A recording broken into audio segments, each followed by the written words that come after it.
Je pense très bien que vous allez ébélé ya kolanda Sani Boy tu dois vous baser comme des moments tombo wachela ba monandemba ba jingandemba. Je pense très bien que beaucoup zala ébélé vraiment ya ko like émission à lelo beaucoup zala ébélé ya ko aimer émission à lelo nazo ebisabino na minute ozo solo là stade des martyrs plein déjà pour na koyamba ba Léopard na biso. Félicitations na Félix Antoine Tshisekedi Tshilombo o ya stade des martyrs au félé pour baya baba Léopard.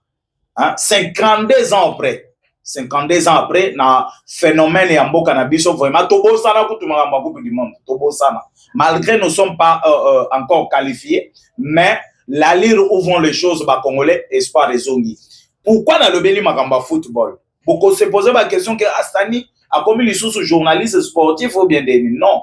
Na lobby kuna pona zone sabino na politique bo comprendre. Na moni journée ya lobby. Les Congolais, c'est que moi j'aime chez les Congolais. Journal lobby na moni mutu ya PPRD. Na moni mutu ya MLCT. Na moni mutu ya IDPST, mais tout le monde derrière drapeau ya RDC. Vous savez, le lene tozali ko supporter football. Soki to memi bolingwana pepo na mboka na biso. Pour ce qui se passe à l'est de la République. Bon, comment on a que les tout vont changer. Na moni na ba commentaire ya ba to bazo commenter en direct comme je regarde le match en direct. Na moni ba to bazo commenter plutôt arbitre à côté li ba Nigeria, Zamba côté li République démocratique du Congo. Na moni mususu a combien abi na Congo na Léopard nenge tozali kokumisa Léopard. Il n'y a pas Moulouba, il n'y a pas Moukongo, il n'y a pas Mouswahili, tous, il n'y a pas Kimungala, Bissonnion Sotozaba Congolais derrière Léopard. Et quand j'ai vu les gens écrire ça, naïe se rappeler Naïlo Komoko. Yakoloba, mais pourquoi quand il s'agit de la politique des républiques démocratiques du Congo, Bissonnion Sotokoki Kozala Liloba Moko Bouyite. Et vous savez que ce qui to komi liloba moko biso nyonso na politique ya mboka na biso, les choses vont bouger. Je vous dis, les choses vont bouger, mes chers amis. Talakaka jour Léopard Apolia wana na Sénégal. Façon batu bazalaki touché batu ya kolemba. Et bandaki déjà ko pesanga idée moko sur la République démocratique du Congo. Mes chers amis, Nelelo a partir à l'elonga na kobanda koyebisa bino ba congolais tozala na bolingo o ya Léopard parce que soko tali Léopard anata na banini tout ozomona ba latisier drapeau ya RDC. Cela veut dire que totem na biso ba congolais c'est les Léopards là. Totem na biso c'est les Léopards. Le lenge ba congolais tout basali derrière Léopard. Et de même aussi que je suis en train de demander aux Congolais d'être aussi derrière la République démocratique du Congo. D'être aussi derrière le chef de l'État. D'être aussi tous derrière nos FARDC. Et c'est ce qui va nous donner maintenant de bons résultats. Lobby Moutoumoko te na moni avant di place match bandaki ko botama avant di boyazoloba Léopard angwa pour la tate. Non. Le babon soko le baki en journal ou bien balio mobesu. Et quand il s'agit maintenant de la République, tout le monde a une couleur politique. Tout le monde a une politique. Nana zamuto parti IDPS. Nana zamuto PPRD. Malgré PPRD angoy salakali sousouté. Nana zamuto MLC. Nana zamuto INC. Tout le monde a une couleur politique. Et ça va sauver notre République. Ça va sauver notre République. Mais nazongi sima mwandango. Mwanda mo nazali kozonga sima pamba te ezako na kobebisa te. Léopard est gagné. Là, ezali victoire de la République démocratique du Congo. Ceux qui Léopard est perdre, ils ont problème ya Tshisekedi na Baluba. Baluba ba eko bomamboka. Mais lobby Léopard est gagné. Est-ce que na moni ba journaliste ya bandoki o balingaka ko diaboliser ba congolais. Baleki na TV pour vous dire que non Baluba bazo bongisa mboka. Baluba baeko bomamboka, Baluba baeko soki Léopard polaka, wana Baluba baeko bomamboka. Et je me suis toujours posé des questions. Soki otali na kati ya mboka na biso. Si une autorité, n'a pas ça bino exemple jour wana na vidéo moko ya Adolphe Muzito. Adolphe Muzito a outi ko signer arrêté moko o ezala ki pas même discuter na conseil des ministres. Ça a créé des problèmes, ça a créé des bruits. Mais batou babombi babruit, pourquoi babombi babruit? Là, les gens n'ont pas parlé de Bandundu. Mais si c'est un Kasaï Moutassali Lugwana, et directement l'infraction individuelle devient collectif. Balouba, balouba, balouba, balouba. Là, je me pose des questions. Le Léopard est gagné. Léopard s'est qualifié dans le match Yasuka ou Itikali. Américain. Là, je n'ai pas entendu parler de Balouba. Quand tu as l'échec, là, c'est des Balouba. Quand tu as réussite, là, ce n'est pas Balouba. Et là, les Congolais peuvent comprendre maintenant, politique, il y a soi-disant des politiciens, soi-disant des opposants, et leurs journalistes, façon basali comme la politique en Bokanabiso. Quand tu as réussite, là, c'est la République démocratique du Congo. Quand il y a échec, c'est les Balouba qui ont fait qu'on échoue. Là, 41 millions de bétiamo du Solote, au Bapesagina Barcelone. Nous avons tous oublié les 41 millions parce qu'il y a réussite. S'il y aura l'échec, les 41 millions sera brandi comme si c'est les 41 millions et les gars qui ont été balle dans le terrain. 41 millions et les gars qui ont été dans le terrain et bandi qui ont été balle. Les Congolais n'ont pas sa cabine tout le temps. Tout le monde n'a pas distraction et zangati. Tous à la concentrer. Les leçons qu'on côté par réseaux sociaux, c'est tout le monde. Au basali koku misali au pas. Mais qu'est-ce qui manque aussi de les faire pour l'Est de la République? Qu'est-ce qui manque aussi tout ça lango pour la République démocratique du Congo Mobimba?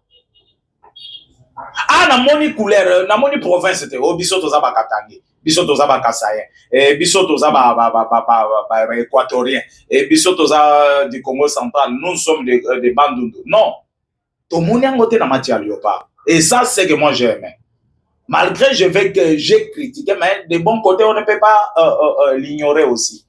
Mes chers amis, nalinga qui n'a épinglé moi dossier en apambati pour na kolakisa na ba Congolais que non, bomoko oyo biso ba Congolais tokoki kozala, ça peut sauver la République, ça peut faire marcher la République démocratique du Congo. Que au moins ba Congolais tous à la concentrer na bozoba. Pourquoi oyebi Moïse Mbiye na nzambe wana betaki. Pona nini a chaki boy. Ce qui Moïse Mbiye a chaki boye, eza signe moko ya ba formation. Au moni pe bato ba vandeli ngo débat. Bato ba vandeli ngo débat. Et pona nini pasteur Marcelo alobaki papa Wemba boye na boye. Et ça devient débat. Et olanda ki kutu makambo maman Denise ba ojo maman Denise anat. Dossier à Thérèse Kayikwamba. On moni un journaliste à Télémi à côté Sibino na boulou yeke beaucoup la dossier à Thérèse Kayikwamba et les gens commencent à discuter même sur ça. Oh Thérèse Kayikwamba zana zemi azana boy. C'est sa vie privée na yebisa kabino na ba émission passée. Des distractions, des choses qui n'ont pas sa place en République démocratique du Congo. Aux alana zemi à Thérèse Kayikwamba, ça va changer quoi en République démocratique du Congo? Ça va changer quoi en République démocratique du Congo? Et c'est ça qui va freiner la République. Zemi à Thérèse Kayikwamba, il faut freiner la République. Aujourd'hui, Thérèse Kayikwamba, si c'est 41 ans, si c'est 42 ans. Dans quelques années, 6-5 ans, peut-être elle peut atteindre l'âge à ménopause. À Kokoma na ménopause, à Zobota les sous-sautés, à Bengio, aux années 4 bana yo PCD, Bokaboli nae. Abi non, naïta ya kobote zalakite, na bandaki ko sale la République, mais na komi na ménopause, mon toazala tana si bana pesa nga 3 atika la pena 3. Yo kozwa 3 bana na yo, ok, yo pesa Thérèse Kayikwamba. C'est ça, non? Et vous ne comprenez pas que l'Okwa n'est pas bagé à Rwandais. Des futilités, bagé à Rwandais, au bame makabiso. Otokota na bagé na bango, tous à la lolege moko na bango, et tous à la distrait par biloko na bango plutôt, pour bango baya konza sirbiso, bango bazwa le devant sur notre République. Bango ba manda kokonza mboka na biso. Et vous savez, arriver à Rwanda dans la République démocratique du Congo. Tozaki bana mikete, tozaki déjà mikolo. C'est en 97. Tozaki déjà mikolo. Le Rwandais awa, liboso 20 mai. Place Soni Kafuta yeko cha église. Ba Rwandais, bato ya mikuse boye bazo sakana na mituka ya ba plastique na balabala. Cela veut dire que le Rwanda à cette époque-là, le Rwanda ezalaki na eloko te, ezalaki zamba. bazo sakana na mituka na balabala. Mais soki bakangi une infraction. Au lieu babeta mutu ndenge toyebi ke balali saka mutu na se babete fimu na simu. Mais les Rwandais babandaki kobeta batu fimu na mabumu. Bazolo balala chini tumbuyulu. Tumbuyulu, qu'est-ce que cela veut dire? Lala chini, lala na se. Tumbuyulu, libumu. Tumbu c'est libumu. Tumbuyulu, libumu likolo, yulu c'est likolo. Lala chini, tumbuyulu. Chalibumu na likolo. Babande kobeta fimu na libumu. Imagine-toi que bazo beta mutu fumbu na c'est fimbu plutôt na libumu. Po akomande ngeni. Po muntu ana bota to abota te. Po muntu ana vina ya la longue komande ngeni. Michopo pola ye na kati toni. Makila esala ye na libumu po akufa. Et tout ça les Rwandais bazala ki na mission ya exterminer la jeunesse en République démocratique du Congo pour remplacer les Rwandais. Lolenge bazali ko salango à l'est de la République. Le lenge bazo continue ko salango même jusqu'à aujourd'hui. Parce que si vous ne savez pas, na uti koye bisabinoke, na rapport mapping, il y a au moins plus de 10 000 morts déjà depuis que l'homme 23 bazana Goumana Bukavu. Là, c'est les responsabilités de Kabila et Corneille Nanga. Que le gens oyo bazali ko senga biso que non, to vanda na table to solo là. Comme Kabund Jean-Marc l'a demandé. Quand Jean-Marc Kabound nous demande à tout vendre dans la table, tout solo là, d'accord, et c'est pour oublier maintenant le 10 000 morts déjà à l'est de la République depuis que l'M23 bazana Goma Bukavu. C'est pour oublier ces gens-là. Pour Kabound, Jean-Marc et ses acolytes du M23, ceux qui sont morts à l'est de la République, ce ne sont pas des Congolais. On peut les ignorer, on peut les oublier, mais pardonnez Corneille Nanga, pardonnez Kabila, restez avec Kabila na Mensa Moko et discuter de la République. Kabila qui a fait 18 ans ici en République démocratique du Congo, il n'a rien foutu. Et aujourd'hui, on revient sur Kabila pour te vendre dans une table de discuter.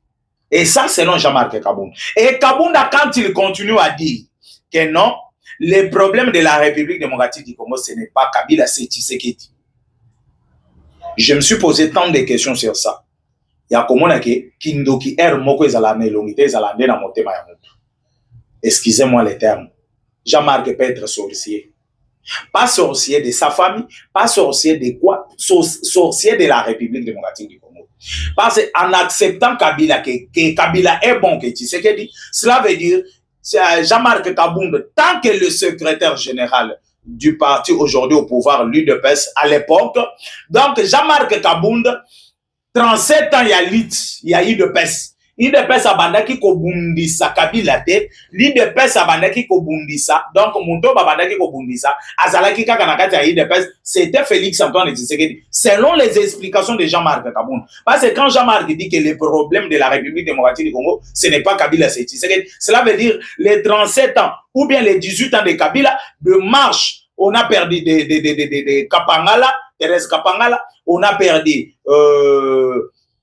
plusieurs combattants de l'IDPS, on a brûlé même d'autres dans la permanence de l'IDPS. Tous ces gens-là, babandaki kokufa bambate, batwana babandaki kokufa parce que bitumba oyo babandaki kobundisa muntu babandaki kobundisa azalaki na kati ya l'IDPS, c'était Félix Antoine Tshisekedi Tshilombo, selon les explications de Jean-Marc Kabound.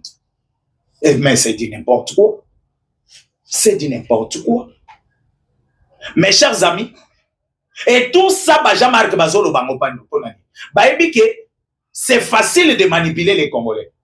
Leur façon maintenant de manipuler les Congolais comme ils en pensent, c'est quoi? Ça a commencé avec Mobutu, non? Si vous ne le savez pas. Ça a commencé avec Mobutu. Ezali, système moko ya Occident. Les Occidentaux, ça la gandengeni.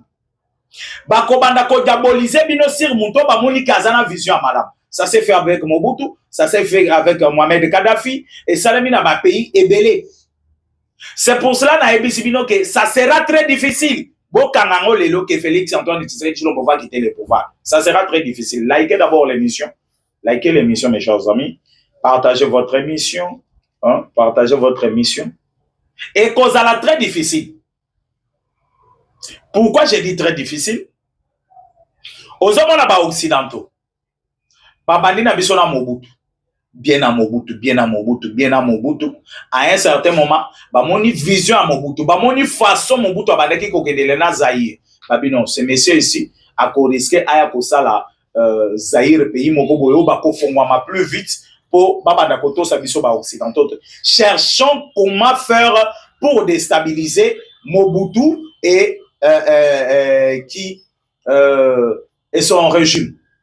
On a commencé à diaboliser les Aïras à l'époque avec Mobutu. Mobutu est un dictateur. Mobutu est un boy. Comme Mobutu aussi ne comprenait pas, au lieu de changer son système, Mobutu est resté toujours dans le système que les Occidentaux, parce qu'ils ont facilité, il y a qu'on manipuler dans le peuple qu'il est dictateur. Mais tant que le système est à Mobutu, c'est un système de faire développer les Aïras à l'époque. Et c'est parti comme ça. Ekei, Bazaïroa babandi ko yina Mobutu. Le mona baye ko sa la rébellion à l'est de la République. Oyo to bengaki Afdel, bazu bache Laurent Désiré Kabila en tête pour ebi maelo ko ya ba Congolais. De même aussi avec l'M23. Basaliango, bazunanga bache wana, c'est pour montrer maintenant dans le comité international que non, pas montrer au comité international, montrer au monde. Parce que comité international ba mususu ba yebaki ba jewana ndenge zokengele ne olonaka na France ba botoli ba bengani ambassade ya France na Niger. Un ministre français abimi à lobby, il faut tuer même un autorité africain ya monene, ça va faire peur aux autres ba kobanga ba kobanda kotosa la France. Il faut tozonga la système na biso ya koboma bango. Ah là, les Africains, les Français, bah ça les rêve, bah bouler que non. Afrique, alléluia, les Africains, bah 1900 non. Oui, comme Afrique, bah 2020 quelques. Donc il y a au moins 30 quelques des années passées. Et ça sera très difficile de manipuler encore les Africains. Et ça, il faut que le comité international, bah tiens, on a mis tout là-bas. J'avance avec ce que je parlais, mais Nazali Kosenga na Congolais, Onyo so bazali ko landa émission, pour commenter, pour liker, pour partager et que ça là vraiment bien makasi. Mes chers amis, landa sikoyo émission na yo et surtout vos commentaires. Na ebisa bino ba commentaire na bino ezala quoi pili pili ba épice bozali ko chana biloko ya kolia. Vous commentez, vous m'encouragez de continuer mon émission. Quand vous aimez l'émission, ça me pousse encore de chercher des analyses profondes pour vous donner. Et quand vous vous abonnez, c'est votre seul moyen de nous accompagner. Votre seul moyen de nous encourager, c'est vous abonner. Et c'est suivre l'émission et les partager aussi. C'est ça, je suis en train de vous demander. Parce que de l'autre côté, il y a Rwandais. Ertolo Bakamagambo et tout chaque intérêt na bango balingate. Bakobanda ko signaler l'émission, au comment peut-être YouTube a effacé l'émission.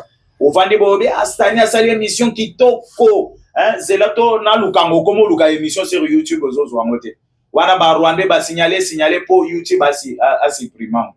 Mais ceux qui aiment plus donc ba diversaire ba kozala na difficulté, il y a ko faire suspendre effacer émission na biso sur YouTube, s'abonner aussi, c'est très bien. Mes chers amis, je continue avec mon émission. Awana ebisi bino. Lolenge tozali ko solo la nabino. Les Rwandais ont des problèmes sérieux. C'est quoi leur problème? C'est quoi leur problème? Na ebisaki bino Kagame a un problème. Ya ko sangisa ba Rwandais et les faire convaincre parce que akosaka bango trop, a ebisa bango mabele na biso na Congo boy na boy ça n'a pas tenu. Et simbité. Lolenge est tenir te. Kagame maintenant a de nouvelles stratégies de montrer aux Rwandais que biloko wana parce que omoni herba ekoti que les lettres ya ko participer na États-Unis na Maison Blanche na signature ya Suka.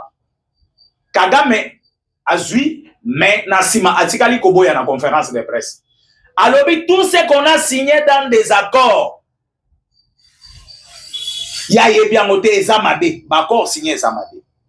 Le Rwanda azui ba ministre ba cadre ya mboka na ye atindi na ba négociation tozaki na bango na Nairobi fédéraux de Nairobi là on a résolu 2773 toké na bango na fédéraux de Luanda.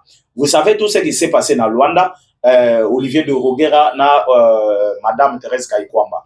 On passe là-bas. Tokena na bango na Washington. Accord de paix. Accord de paix après l'accord des principes. Tozongi na Doha. Na Doha, on a signé plusieurs accords oyo sur les rails de façon que tout décoller avec la paix en République démocratique du Congo. Je vais vous dire quelque chose. Comme les comités internationaux, parce que nous, les Congolais, on avait un problème. C'est quoi notre problème qu'on avait? En 1960, on a eu l'indépendance. Batouba célébré, Batouba yembi. Mais les gens ont oublié que non, nous avons eu l'indépendance, mais l'indépendance économique, toujours bloquée par l'Occident. L'Occident qui ne voulait pas céder l'indépendance économique. Mais aujourd'hui, avec Félix Antoine Tshisekedi Tshilombo, l'indépendance économique est cédée par l'Occident. Je vais m'expliquer comment on a cédé l'indépendance économique et l'indépendance économique était bloquée comment. Mes chers amis, comme le monde a évolué, tokomi place tokomi, les Occidentaux ba monique non, les Occidentaux plutôt, ba monique et kozala difficile to manipuler les sous africains ndenge to bandaki kozwa bango lokola ba umbu na biso. Il faut chercher maintenant un nouveau système. On a toujours na même mise na pays africain et particulièrement en République démocratique du Congo du parti est de la République. Vous voyez que l'Occident bazaki na makambo oyo babanda qui prétendre faire en République démocratique du Congo. L'Occident ba yeli biso eloko awa to betaka na kati ya Congo 1+4. Est-ce que vous pensez que l'idée à 1+4 est otaki na Kabila? Kabila oyo boyebaki na temps wana ya lelo te. Il y a les loges, je peux accepter. Mais Kabila est pourquoi 1+4. Vous trouvez que Ezaki idée moko outé pas Kabila. Mais c'est faux. C'est faux, je vous dis que c'est faux. L'idée ne provenait pas de Kabila. L'idée Ezaki idée à Occident, sangisa bango, sangisa oyo. Donc ko sangisa oyo basanganaki Bemba na Uganda soutenu par l'Occident, Azaria Soroberwa na Rwanda soutenu par l'Occident, banani ba RCD-KML, ba RCD, bazalaki ba groupe rebelle belé. Tous ces groupes rebelles et bandaki ko représenter chaque pays, oyo et bandaki ko piller na kati ya République démocratique du Congo. Et c'est comme ça que ba yeko pesa idée bo sangana bo partager kaka pour que l'Occident pas bandako se retrouver kaka rasima. Ndeo mona Tokei na Sun City, ba beti mosinzo babeta yi de pesa mosinzo na Sun City. Parce que poste ba yeko pesa Nazaria Sorobero, ils allaient qui poste prévu pour lui de pesa. Ba beti de pesa mosinzo. De façon que lui de pesa azalaki na COP na biso to salité.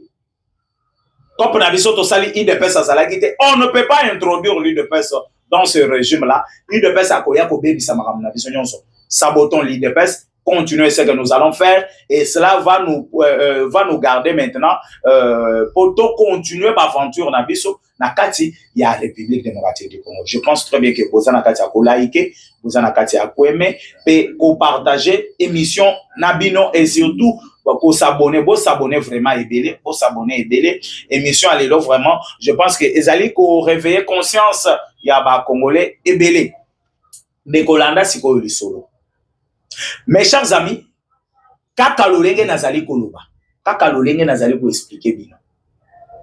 Le chef de l'État actuel, Félix Antoine Tshisekedi Tshilombo, quand il est arrivé, a commis à pouvoir. Attendez que nous avons l'indépendance. Nous sommes un pays souverain, un pays indépendant, mais l'économie de la République est toujours bloquée. N'a pas sens union sur la Ebisakibino, il y a pas rebelle, bazo Kota, bazo Boma, pour faire peur aux Congolais et continuer à piller la République démocratique du Congo. C'est là où il y a les problèmes. C'est là où il y a les problèmes.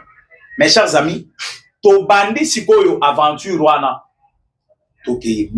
Et moi, je me suis posé des questions. Est-ce que Félix Antoine Tshilombo a réussi?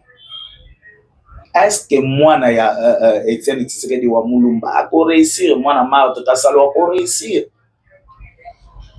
Et le chef de l'État, Bandi Kotambola, a bandi d'abord on a 9 voisins. Ali Sili na 9 voisins.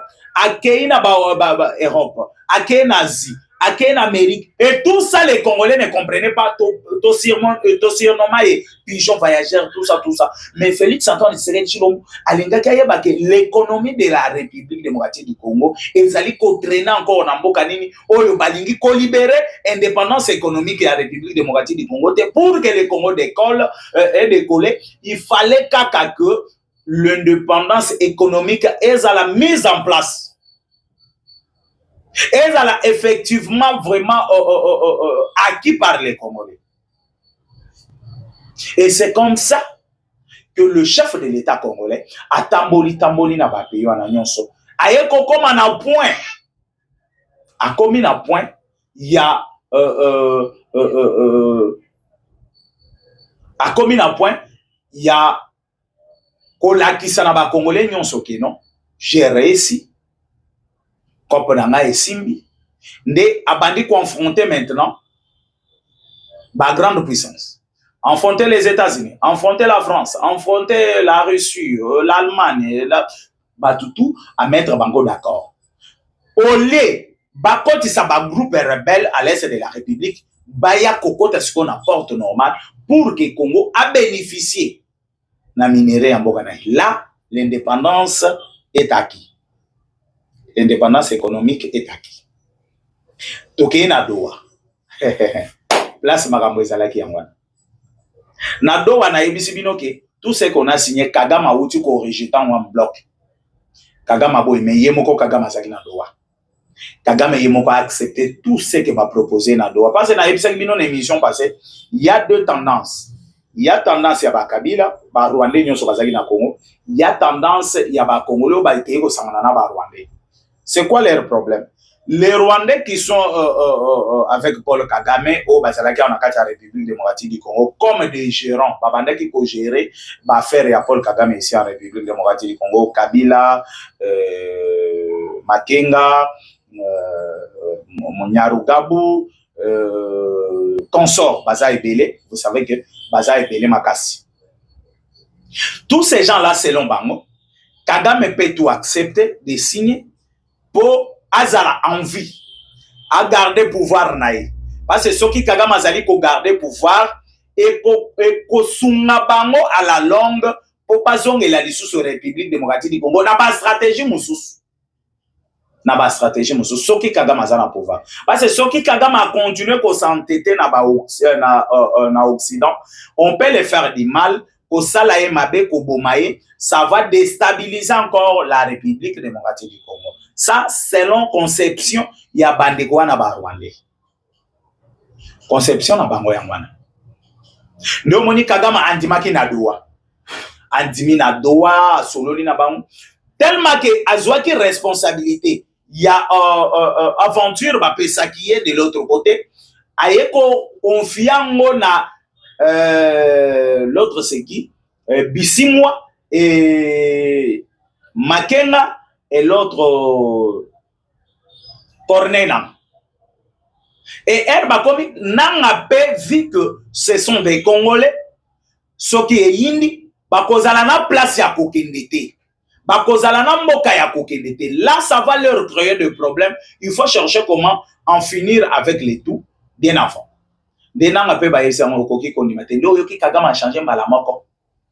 A changé que non, Babilo Kwana, Bakor Wana signé, Nanaza d'accord Nangote, mais tant que de l'autre côté, Kagame Azobanga Koken des États-Unis, Pambate, Azobanga Koken des États-Unis, Amoni Bakor, Bamakamutu, Baber, Nyonso, Loyoki Kagame même na lettre à combien lobby les Américains, Balingi Babomaye, Pambate, parce que Abeta kan équipe on a, AIB système, Amoni système, Nengezali Koken de Kagame, Amoni déjà, on va me tuer. On va me tuer, c'est qu'on a crié déjà bien avant. Pour façon tokomo kendele na masolo izandenge tout ça là ba pour finir quand par robomanga. Mais là ce n'est pas notre problème. Notre problème est ba congolais que félicitations à chef de l'État oyo a outil pour récupérer l'indépendance économique ya République démocratique du Congo oyo bandaki ko traîner na maboko ya banduki na maboko ya banganga oyo ya ba M23. Pambate makambo yo nazana kati ya koyebisa bino bandeko nanga o bino bolandaka. Les Rwandais perdu, les Congo nous avons gagné. La lire où vont les choses. Parce que Bible même est l'obia. Même au bino bozomona na miso ezali ko yebisa bino elogote. Égypte to beta na ebale to kokaka Égypte te. To longole Égypte na compétition. Cameroun, n'en parlons même pas. Abeta kabiso li banda le wakati. To longoli. Donc to gagner bango pamba te. Ah, c'est différent. To gagner bango pamba te. Tozo gagner to longoli bango na ba compétition. Balongwe. Mais bango des fois ba gagner kabiso, mais to beti na ba match musu to ye ko se qualifier. Okay. Mais bango tozo longola bango na compétition, na ko participer na compétition na saison na bolongwe. To longoli Égypte avec Félix Antoine Tshisekedi to longoli Cameroun et une fois to longola ba pays wana mbutu na Cameroun nazo biso depuis jour wana ti lelo bato musu bazo ko bima na balabala terre. Na Nigeria lobby ba lobby ezalaki somo. Mais Nigeria, lui, vraiment, ils ont problème des pays. Mais Boyebi, on a se qualifié dans la Coupe du Monde, à taba pays, tout gagnaka. Et compliqué, kabiso. Boyebi, histoire à Maroc. Boyebi, histoire à Maroc. Boyebi, histoire à Algérie, plutôt. Boyebi. Lingue, tout ça, on a senti que débier ses côtés. Mais, va compliquer, biso vie. Et même aussi avec le Sénégal, mais vu que de toute façon, tous ceux qui sont dans Magambo, de notre côté, Kagama Bangi Kokende, parce qu'il dit bien que tous les génocides, il y a autant de millions de personnes. Parce que là, tu sens Paul Kagame. Occident, parce que m'a beaucoup. Peut-être, dans le Sama, on a vu que banda opesa mbongo, to tinda kyote okendo boma bato na Congo. Rapport mapping na ebisaki bino que bimisi déjà plus de 10 millions de morts en République démocratique du Congo dans Moutoua Paul Kagame. 10 000 morts au Baouti Kokufa depuis le M23 Baza, na Goma na Bukavu, et on a eza Kabila na Corneille nanga, les ana mituna bango, ba yebi déjà que bakozala ozare, bakosamba na République démocratique du Congo, et pe bakokende bota la place pour mona ke Kabila zala ki trop malin. Uganda na Rwanda ba yeba bundi na Kisangani. Bato bakofi. Rwanda, Uganda sofuta bisombongo, mais Rwanda fota ka ilokote. Il faut que le Rwanda nous paye double. 14 millions de morts, nous serons dédommagés par le Rwanda. C'est le Rwanda qui va payer tout cette frais-là. Otoye banini, bon, on est que aider ma famille, oyo, et koufeli bandeko, et koufeli ba papa, et koufeli ba maman, à l'est de la République. Mes chers amis, nazana souga émission nanga, na ebisa kibino dossier à John Chibang, vérité ezali kobima, malembe, tokoyeba. Et sa vérité, tout est sa vérité. Mais selon ce qu'on nous dit, il paraîtrait qu'il y a moins de vérité. Il paraîtrait qu'il y a moins de vérité, mais moi je ne peux pas vous confirmer. Ndeko alobi, ndeko nabiso dinosaure alobi, mais bino bozana kati ya kolanda pe, o dinosaure alobi, na edi émission lelo tozali kosuka. Mon numéro plus 243 82 75 76